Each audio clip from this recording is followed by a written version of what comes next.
Hola chicos, la clase pasada habíamos revisado algunos procesos que provocan la pérdida de la biodiversidad. Vimos también al inicio algunos procesos que provocan la degradación del ecosistema. Y los procesos que generan desequilibrio del ecosistema vamos a ver en esta clase. Y con esto ya vamos finalizando el capítulo de los impactos que se pueden generar en los ecosistemas, los impactos negativos especialmente. Entonces empiezo con este cuadro resumen que ustedes están observando aquí y que nos indica cuándo un ecosistema está en equilibrio y cuándo un ecosistema está en desequilibrio.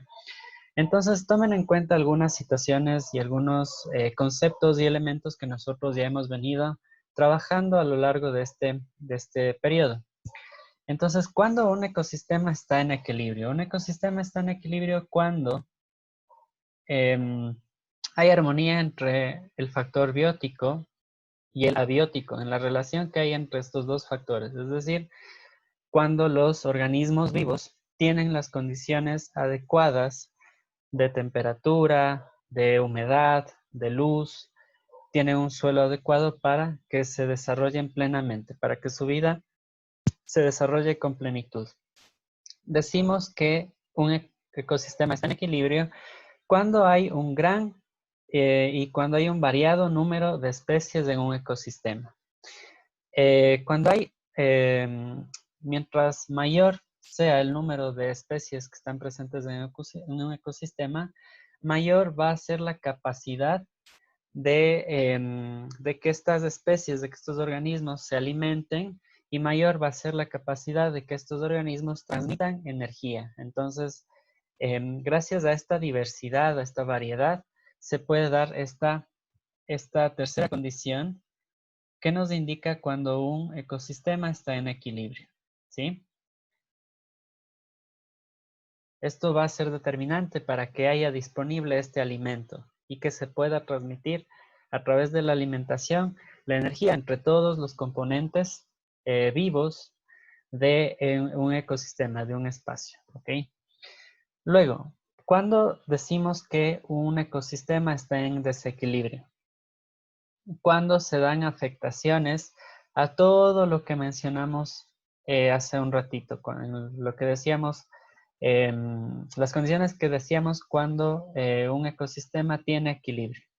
Entonces, cuando se afecta a estas relaciones entre el factor biótico-abiótico, a estas interacciones, a este compartir, a este transmitir de energía, de alimentos, ahí vamos a tener un desequilibrio en el ecosistema y probablemente vamos a tener procesos de degradación, de pérdida de biodiversidad, ¿sí? Entonces hay que tener en claro eso, ¿no? Cuando ya no se da adecuadamente esta relación entre el biótico y el abiótico, entonces ahí tenemos una condición de desequilibrio en el ecosistema, ¿ok? Y este desequilibrio se puede dar por causas naturales y antrópicas, como les he venido diciendo, ¿no? Siempre hay dos causales para que se generen afectaciones en un ecosistema. Pero en esta clase en especial vamos a enfocarnos en las causas naturales de desequilibrio. La próxima clase revisaremos las causas antrópicas. En esta clase vamos a ver algunos procesos que constituyen las causas naturales para que se afecten estas relaciones entre el factor biótico y abiótico dentro del ecosistema. Por lo tanto, son procesos que generan desequilibrio. Entonces vamos con la presentación. Ok.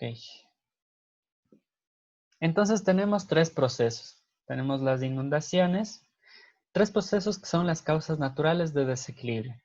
Entre muchos otros procesos que se pueden dar, pero vamos a analizar estos tres. Las inundaciones, tenemos las erupciones volcánicas, tenemos las avalanchas. ¿Ok? Listo, vamos a ver. Entonces vamos con el primer proceso que son las inundaciones. ¿Qué son las inundaciones? Ahí ustedes a través de estas imágenes pueden darse cuenta, ¿no es cierto? ¿Cuál es el factor común entre todas estas imágenes que observamos? El exceso de agua. Es el agua que sale de su nivel normal, de su cauce normal, y cubre grandes espacios de terreno. Vamos a ver.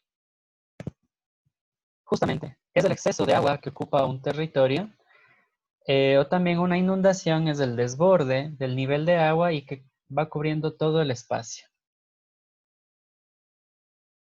¿Cómo se originan las inundaciones? Entonces, hay varios factores que dan lugar a que el agua se desborde y que cubra todo. Primero, las lluvias excesivas. Tomen en cuenta que hay un ciclo normal y natural que tiene el agua. Sin embargo, este ciclo, dado el proceso de calentamiento global que atraviesa nuestro planeta, se ha acelerado y por lo tanto ya se están dando constantemente lluvias excesivas y lluvias que generan daños a nivel del ecosistema. Entonces ahí la lluvia es una causal para la inundación. Luego también tenemos las represas hidroeléctricas.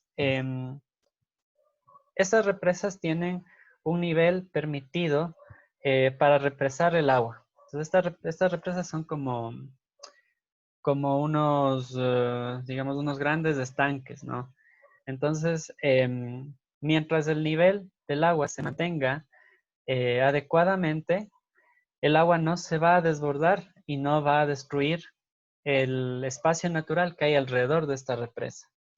Entonces, sin embargo, ha pasado que sea porque justo en esta represa igual hubo una lluvia bien fuerte o ha pasado también que no han liberado eh, el agua constantemente de este como gran estanque y ha rebasado el nivel. Entonces, cuando rebasa el nivel, provoca daños. Entonces, ese es el peligro un poco de la represa.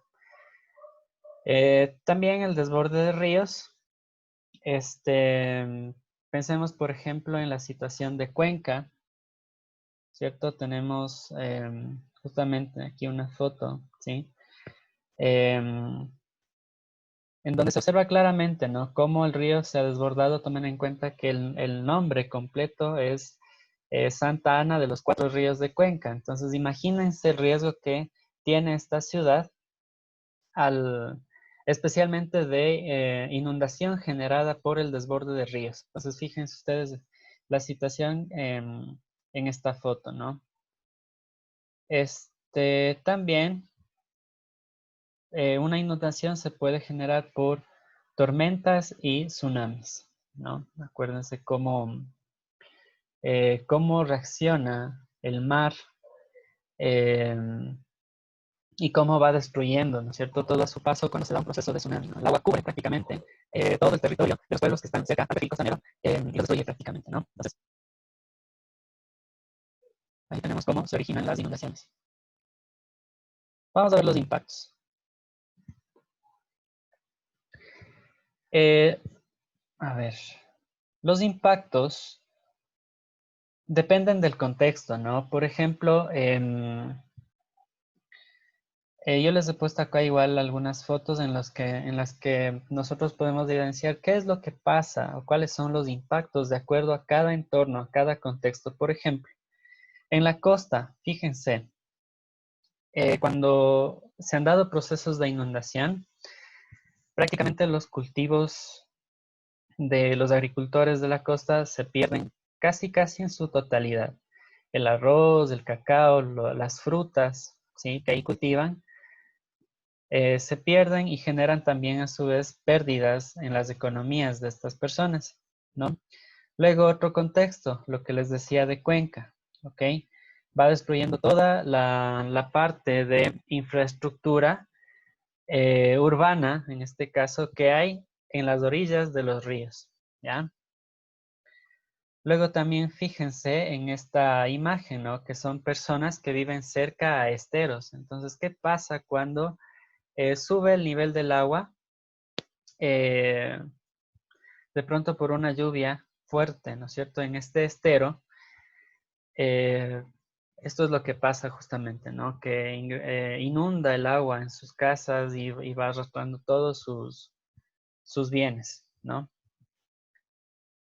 Entonces, igual, por ejemplo, acá tenemos otro ejemplo de este de taponamiento, de destrucción de infraestructura urbana en este caso, ¿no? Entonces, los impactos van de acuerdo a los contextos, ¿sí?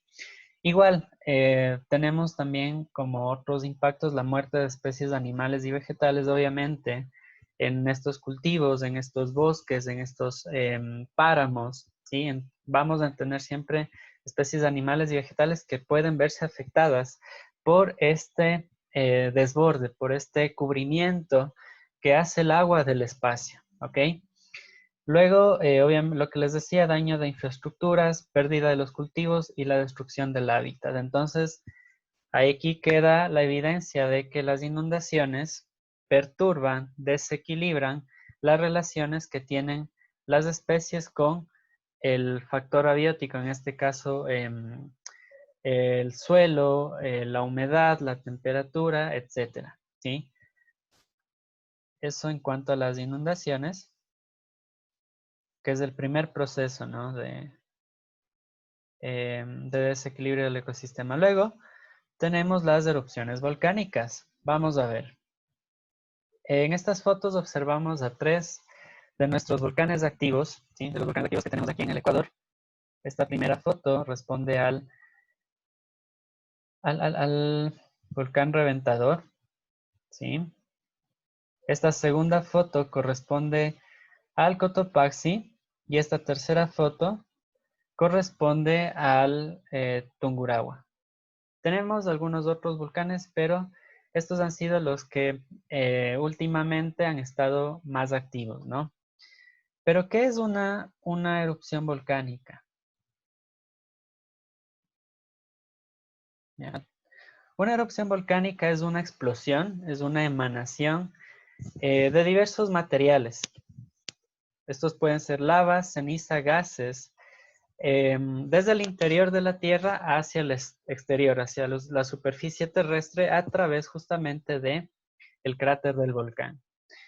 Entonces, bueno, esta foto de acá corresponde a una erupción que hubo en el 2002 del Huayna Pichincha. Entonces, esta es una foto de esta gran nube de ceniza que se formó, ¿sí? Entonces, ahí está como em, el ejemplo, ¿sí? De este concepto que acabamos de mencionar, de erupción volcánica. Vamos a ver los impactos. Para determinar los impactos tenemos que ver los componentes o estos materiales que salen del interior de la Tierra a través de este volcán, ¿cierto? Entonces, ¿qué pasa o qué impactos genera la lava hirviente y los gases tóxicos? Eh, Prácticamente acaban con las formas de vida existentes porque generan contaminación del suelo y del aire. Dos factores abióticos, acuérdense ustedes, tomen en cuenta siempre eso, ¿no? Dos factores abióticos determinantes para la vida, tanto de vegetales como de animales. ¿Ok? Y luego la ceniza volcánica, que es otro elemento que emana el volcán. Y bueno, este elemento especialmente lo que genera es la degradación y el cambio de la cobertura vegetal del suelo. Se cubre todo el suelo de ceniza y hay un proceso de degradación. ¿Ok? Y luego también la ceniza volcánica afecta a la estructura de la planta, ¿sí? A las hojas, al tallo, etc. Y también al sistema respiratorio en los animales, ¿ya? Llegando a afectar seriamente su desarrollo, incluso provocando su muerte. Ok, luego tenemos cómo se originan estas erupciones volcánicas. Hagan de cuenta que es como una botella de gaseosa que ustedes agitan, ¿sí? Y que luego destapan. ¿Qué va a pasar? Todo ese gas, ¿sí? Cuando ustedes agitan esta botella, va a empezar a ejercer presión, presión y más presión. Cuando ustedes destapan esta botella, este gas sale con mucha fuerza. Entonces pasa lo mismo en los volcanes. Al interior de la Tierra se van acumulando todos estos materiales y estos gases. Entonces cuando estos gases hacen mucha presión, empieza la erupción, ¿ya? Eso es cómo se genera. Y este proceso de vulcanismo, de actividad volcánica, es determinante en nuestro país porque nuestro país prácticamente está en esta zona conocida como el Anillo de Fuego, el Cinturón de Fuego del Pacífico. ¿Ok? Entonces, esta zona que ustedes tienen marcada aquí con color rojo, acumula el 75% de los volcanes activos del mundo. Y es una zona también de fuerte o de constante sismicidad, es decir, hay constantes sismos y eventos que se originan de las placas tectónicas. Entonces, estamos en una zona de riesgo y esa también es una causal para que se den estos procesos de erupciones volcánicas. ¿Ok? Y por último, la tercera causa natural de desequilibrio del ecosistema son las avalanchas, ¿ya? Entonces, fíjense ustedes, estas avalanchas eh, pueden ser de tierra o de nieve, ¿sí? Vamos a ver ahorita qué son, ¿ya? Son deslizamientos que vienen desde las partes altas de las montañas, ¿sí? Sean de nieve o de tierra. Y estos deslizamientos se pueden dar en diversas direcciones. Y de acuerdo a los diversos materiales que conforman las capas del suelo. Es decir, estos deslizamientos arrastran todos estos materiales, todos estos nutrientes que tiene el suelo. ¿Qué causa una avalancha? Entonces, justamente la inundación, ¿sí? Es una causa para que se genere un proceso luego de avalancha. La erosión también, ¿sí? Y las excavaciones y explotación minera también. Fíjense en estas dos fotos. ¿Qué pasa cuando se da un proceso, por ejemplo, de excavación y explotación minera? Ponen dinamita en el suelo explota y se abre prácticamente y lo deja al descubierto, lo deja al suelo muy, muy frágil, muy vulnerable. Entonces, ¿qué va a pasar con este suelo que ya prácticamente no tiene cobertura vegetal debido a la explosión que se ha generado para la exploración minera?